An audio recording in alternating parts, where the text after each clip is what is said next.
एक घने जंगल में वीर सिंह नाम का एक शक्तिशाली शेर रहता था। वह पूरे जंगल का राजा था और सभी जानवर उससे डरते थे। शेर को अपनी ताकत पर बहुत घमंड था और वह अक्सर जंगल के बाकी जानवरों को डराया करता। शेर का घमंड। एक दिन शेर जंगल में घूम रहा था कि उसने देखा गजेंद्र नाम का एक विशाल हाथी पेड़ों से पत्तियां तोड़कर खा रहा था। शेर ने सोचा, इस हाथी को भी मेरी ताकत का अंदाजा होना चाहिए। शेर हाथी के पास गया और घमंड से बोला, गजेंद्र, मैं इस जंगल का राजा हूँ। तुम्हें मेरे सामने झुककर प्रणाम करना चाहिए।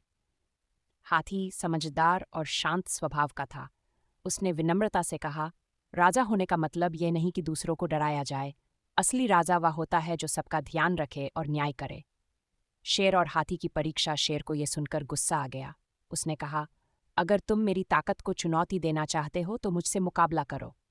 हाथी ने शांति से जवाब दिया, लड़ाई किसी समस्या का हल नहीं है, लेकिन अगर तुम मेरी परीक्षा ही लेना चाहते हो तो आओ देखते हैं कौन ज्यादा ताकतवर है।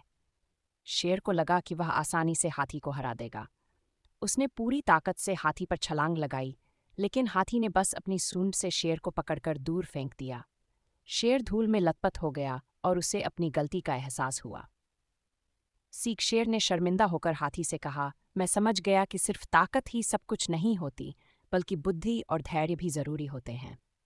हाथी मुस्कुराया और बोला, सच्चा राजा वही होता है जो घमंड नहीं, बल्कि समझदारी और करुणा से राज करे।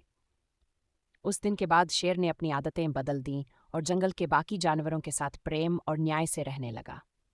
शिक्षा। घमंड और अहंकार किसी को भी हार का स्वाद चखा सकते हैं, जबकि बुद्धि और विनम्रता सच्ची ताकत होती है।